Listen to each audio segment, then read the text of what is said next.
22 जनवरी 2022 हरियाणा के सोनीपत जिले के गन्नौर थाने में 12 साल की लड़की की गुमशुदगी की रिपोर्ट दर्ज की जाती है।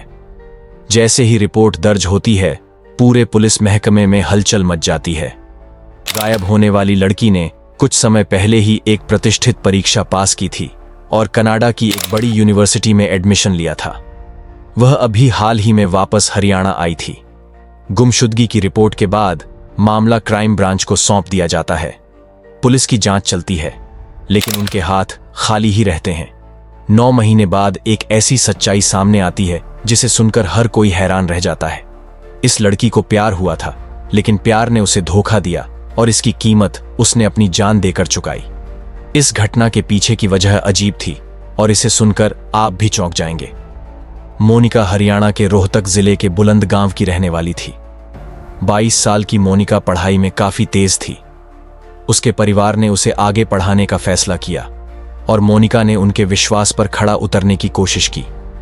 एक समय आया जब उसने कनाडा की एक यूनिवर्सिटी से पढ़ाई करने का फैसला किया।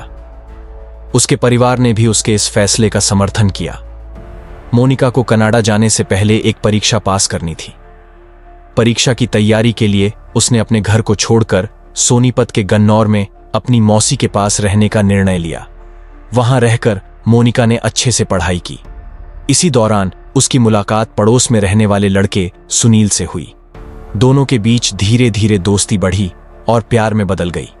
मोनिका और सुनील के बीच प्यार हो गया। सुनील, जिसे सभी चिल्ला के नाम से जानते थे, ने मोनिका को अपने दिल की गहराइयों में बसा लिया। दोनों एक दूसरे के साथ समय बिताने लगे और प्यार में डूब गए। मोनिका ने अपनी परीक्षा पास कर ली और कनाडा जाने के लिए योग्य हो गई। उसकी इस सफलता पर उसके परिवार वाले बहुत खुश थे। 5 जनवरी 2022 को मोनिका कनाडा चली गई। वहां उसने बिजनेस मैनेजमेंट का कोर्स शुरू किया, लेकिन कुछ ही दिनों बाद सुनील ने मोनिका से शादी करने का दबाव डालना शुरू कर दिया। मोनिका ने सुनील की जिद के आगे झुकते हुए 17 दिन बाद कनाडा से भारत लौटने का फैसला किया। 22 जनवरी 2022 को मोनिका बिना अपने परिवार को बताए भारत आई। यहां आकर उसने अपने प्रेमी सुनील से मुलाकात की और दोनों चुपचाप एक दूसरे के साथ रहने लगे। 29 जनवरी 2022 को मोनिका और सुनील ने गाजियाबाद के आर्य समाज मंदिर में गुपचुप तरीके से शादी कर ली। शादी के अगले दिन मोनिका फिर से कनाडा लौट गई और अपनी पढ़ाई में व्यस्त हो गई। मोनिका के परिवार ने उसके व्यवहार में बदलाव देखा। वह फोन पर अक्सर अपने परिवार से बात करने से बचने लगी और कई करीबी रिश्तेदारों को ब्लॉक कर दिया। ये सब देखकर मोनिका के परिवार ने गन्नौर थाने में उसकी गुमशुदगी की रिपोर्ट दर्ज कराई। उसकी मौसी ने सुनील पर मोनिका के अपहरण का आरोप लगाया। जांच शुरू हुई, लेकिन सुनील का कहीं कोई पता नहीं चल सका। मोनिका के परिवार ने हरियाणा के मुख्यमंत्री और गृह मंत्री से गुहार लगाई कि इस मामले को क्राइम ब्रांच को सौंपा जाए। अंत में मामले की जांच रोहतक आईजी को सौंप दी गई। आखिरकार 2 अप्रैल 2023 को पुलिस ने सुनील को उत्तर प्रदेश से गिरफ्तार कर लिया। गिरफ्तारी के बाद सुनील को स्थानीय अदालत में पेश किया गया, जहां से उसे 8 दिनों के पुलिस रिमांड में भेज दिया गया। शुरू में सुनील ने सभी आरोपों को झूठा बताते हुए अपनी बेगुनाही की बात की, लेकिन पुलिस की कड़ी पूछताछ के आगे उसकी चालाकी फेल हो गई। सुनील ने बताया कि उसकी पहली मुलाकात मोनिका से तब हुई थी जब वह अपनी मौसी के यहां पढ़ाई करने आई थी। शुरू में दोनों ने एक दूसरे को भाई बहन मान लिया था, लेकिन बाद में प्यार में पड़ गए। सुनील ने स्वीकार किया कि उसने मोनिका को कनाडा बुलाने के लिए शादी की थी। एक रात जब सुनील और मोनिका झगड़ रहे थे, सुनील ने गुस्से में आकर अपनी पिस्तौल निकाली और मोनिका को गोली मार दी। सुनील ने लाश को अपनी कार में छिपा दिया और फिर उसे फार्म हाउस में दफनाने की योजना बनाई। अगली सुबह उसने कुछ मजदूरों को बुलाकर एक गहरा गड्ढा खुदवाया और मोनिका की लाश को उसमें दफना दिया। सुनील ने यह सब इतनी सफाई से किया कि किसी को भी उसके अपराध का पता नहीं चला।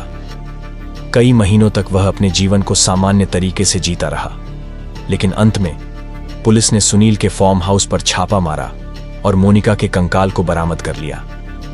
मोनिका की हत्या का मामला सामने आने के बाद पुलिस ने सुनील के खिलाफ ठोस सबूत जुटाना शुरू किया। सुनील की कहानी में कई झोल थे और उसे अपनी गुनाह की सजा मिलनी तय थी। उसे अदालत में पेश किया गया, जहां उसकी सजा का ऐलान किया जाएगा। मोनिका के परिवार वालों ने भी सुनील के साथ अन्य लोगों पर हत्या की साजिश में शामिल होने का आरोप लगाया। पुलिस उन आरोपियों की भी जांच कर रही थी। इस पूरे मामले ने सभी को हिला दिया। यह एक त्रासदी थी जिसमें प्यार, धोखा और हत्या शामिल थी। मोनिका की कहानी ने हमें यह सिखाया कि प्यार में समझदारी बहुत जरूरी है। इस घटना ने समाज में गहरी छाप छोड़ी और सभी को एक बार फिर सोचने पर मजबूर कर दिया कि क्या प्यार इतना बड़ा है कि हम अपनी जान तक गंवा दें? क्या सुनील को उसके गुनाह की सजा मिलेगी?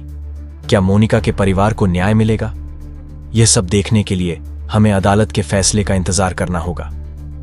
इस कहानी से हमें यह समझना चाहिए कि प्यार और रिश्तों में हमेशा सावधानी बरतनी चाहिए। कभी कभी जो हमें प्यार लगता है वह हमें धोखा भी दे सकता है। इस घटना ने हमें यह भी सिखाया कि हमें अपनी भावनाओं को नियंत्रित करने की आवश्यकता है ताकि हम किसी भी स्थिति में खुद को और अपने प्रियजनों को सुरक्षित रख सकें। आपकी राय में सुनील को उसके अपराध के लिए क्या सजा मिलनी चाहिए? अपनी राय कमेंट में बताएं। अगर आपको हमारी मेहनत पसंद आई हो तो इस कहानी को शेयर करें और द क्राइम डायरी चैनल को सब्सक्राइब करना न भूलें।